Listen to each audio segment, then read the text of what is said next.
Have you ever come up with a great idea for your song that somehow fell short? Maybe it was a brilliant lyric that just didn't feel right when you sang it. Or maybe it was a catchy melody you couldn't find the right words to. Or maybe you've written an entire verse and you just can't seem to figure out what comes next. It's time to consider the gestalt of your song. The gestalt of your song is not just about each idea in your song. It's about how those ideas relate to each other and about what story that relationship tells. Consider the role of gestalt in visual design. You may find an interesting shape like this Pac-Man, and you may develop a composition by reusing the shape multiple times. But good design is not just about what shapes you use or how many of them you use. It's about how you place them in relationship to each other and what gestalt that creates. This Kaneza triangle doesn't exist, but you're seeing it. It emerges from this exact placement of the three Pac-Men. If you rearrange the same pieces in a different order, the triangle disappears, and you have a different gestalt.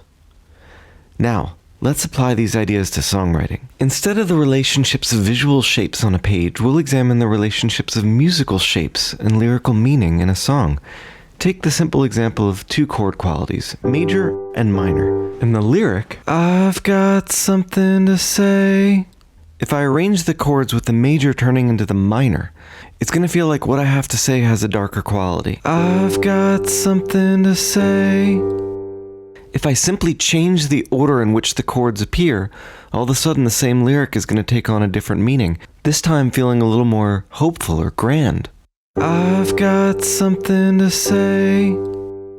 Or let's look at the example of melodic phrase length. Short, disconnected phrases can create a feeling of scattered thoughts or an anxious narrator. Do you hear? Short ideas? Broken up? In contrast, smoother, continuous melodic phrases can feel resolute as the narrator builds to a conclusion. Hear how it sounds like a single idea that's connected. Your music changes the way your lyric feels. Intentional relationships between music and lyric create prosody. Like the Kaneza triangle, prosody is a gestalt that only emerges from a specific arrangement of parts. Arrange your ideas intentionally to create meaningful relationships between your lyric and music. Don't just write a song that tells us words. Design a song that sings your story.